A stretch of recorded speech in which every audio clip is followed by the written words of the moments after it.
Whoa, all four wheels off the ground there in the old Dolly. Driving lights nosed into the ground a bit there. Right on. This is wrong. Okay.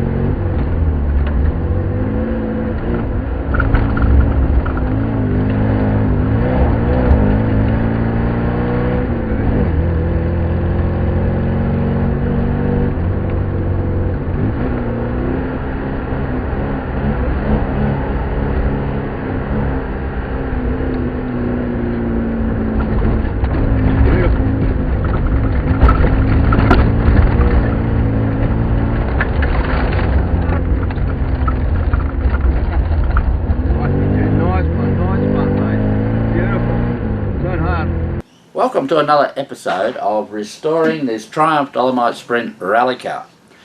Now, what are we going to do today? Well, we're going to put the subframe back in. Now, that shouldn't be all that hard, but you never know when you're dealing with dollies. You may remember last time I was put this steering coupling thing onto the steering rack on the subframe. Then I sort of worked out that would foul on the chassis rail as I jacked the subframe up.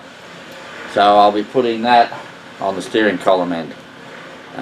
This is the only tricky part of putting this together by yourself, because you've got to jack the subframe up and line up the spline, that end, and that's hard to be in two places at once. So well, let's get on with it. Now, seeing these bolts that hold the subframe in, one of them rusted itself or froze itself in to the sleeve that goes through the chassis rail, and I've had that happen on other Dolomites I've owned over the years. So this time round I'm going to take more precautions to stop it happening again, even though I probably won't ever pull it apart.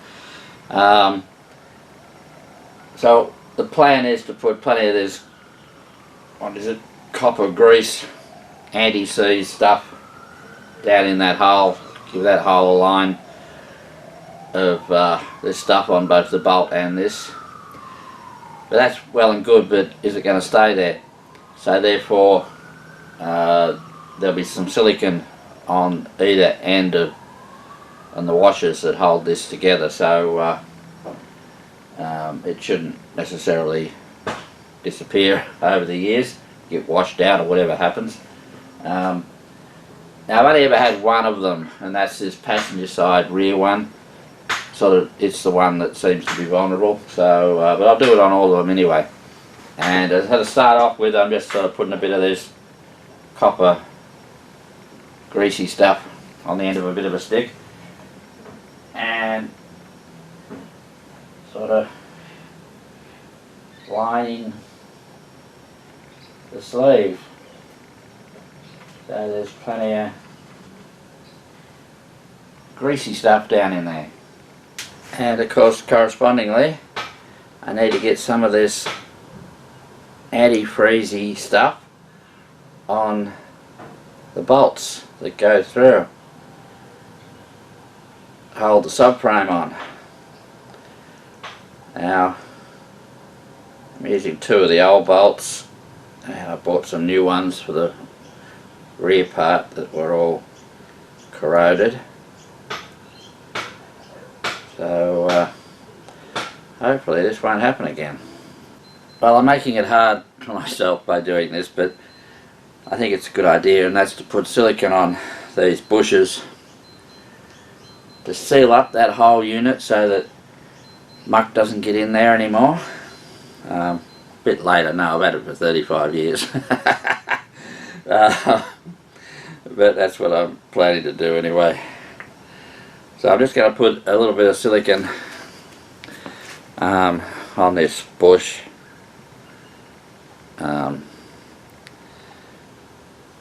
Not that much really, it's just to try and seal the bush up, and put it on all of them on the car, and then the subframe will go up to them. They say I hate silicone. I've always hated silicon. I don't know why. Just hate working with the stuff. It gets everywhere.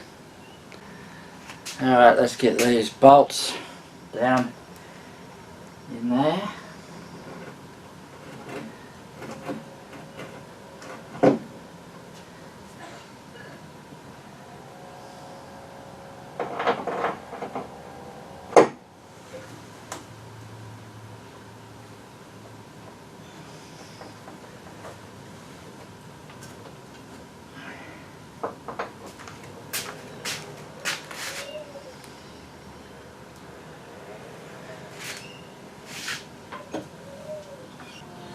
Time to put this steering doohickey on.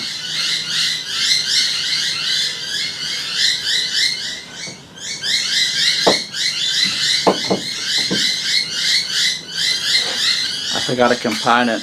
It's this doohickey that goes on the firewall where the steering column goes through. I put a new bush in there, and I've forgotten to put it back on. Basically, because you need to get the bolt through the chassis rail before you do all this stuff, and it's easier that way. End result, this wasn't one on, so I have to do that now.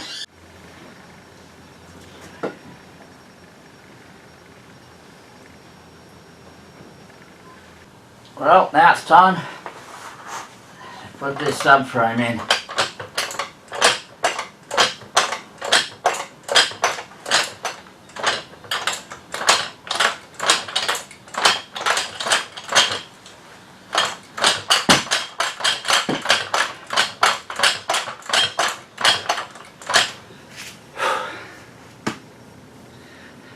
I'm getting too old for this. Anyway, subframe is jacked up hard towards the chassis rails. Time to get some nuts on, so time for more silicone.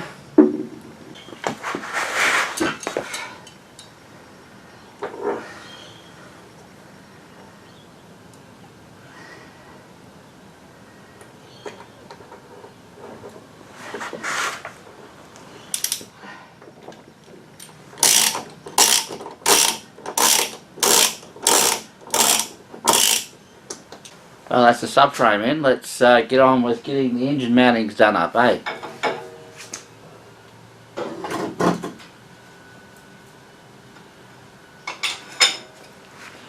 Yeah, I've owned this car for 35 years or thereabouts, so 1987, whatever that works out to be. And the TR7 for not much short of that. Been working on that Mark 1 since 88. And it was my father's, and everything on a Triumph seems to do this. Like, it doesn't line up, everything seems to be under tension, and you got to wiggle it and twiddle it, and I thought that's just how cars were, you know. Then I got that Toyota. Now I don't work on the Toyota much, but I did replace springs, shocks and suspension bushes in it, and my goodness, you undo a bolt and you pull it out. There's no bashing it out with a screwdriver and destroying it and having to buy a new one, blah blah blah. You undone the bolt and you pulled it out, and you put the bush in and you push the bolt back in and you done it up. And like I'm having here, trying to line up the hole for the engine mount. I've done an engine mount on that thing. You undone the bolt, you put the engine mount in, you put the bolts back in. This is all under load and doesn't. Why do I own Triumphs? Who knows? Maybe I'm a, what's that thing that people like, torture? Maybe I'm one of them.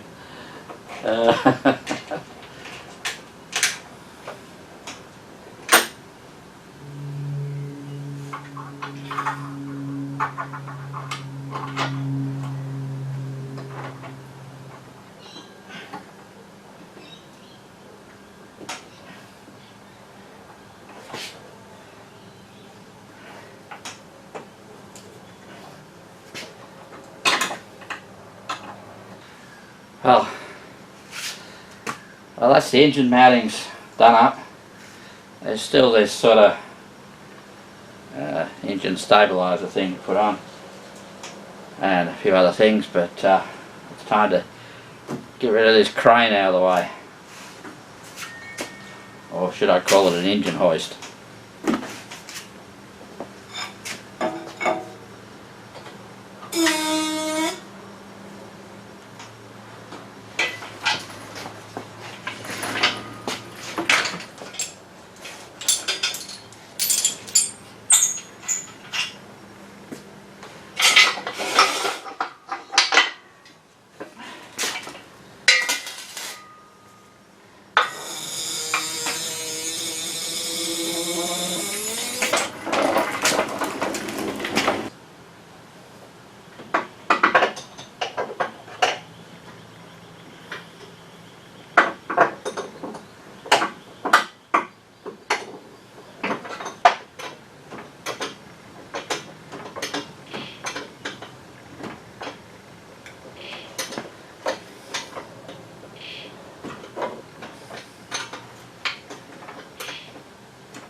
Now, let's get some bolts in this steering arm, hopefully. Like I said, with everything on Dolly's, Triumphs full stop, nothing just goes together and lines up. You gotta, in this case, hit it with a hammer. Yeah. Hey, Dolly.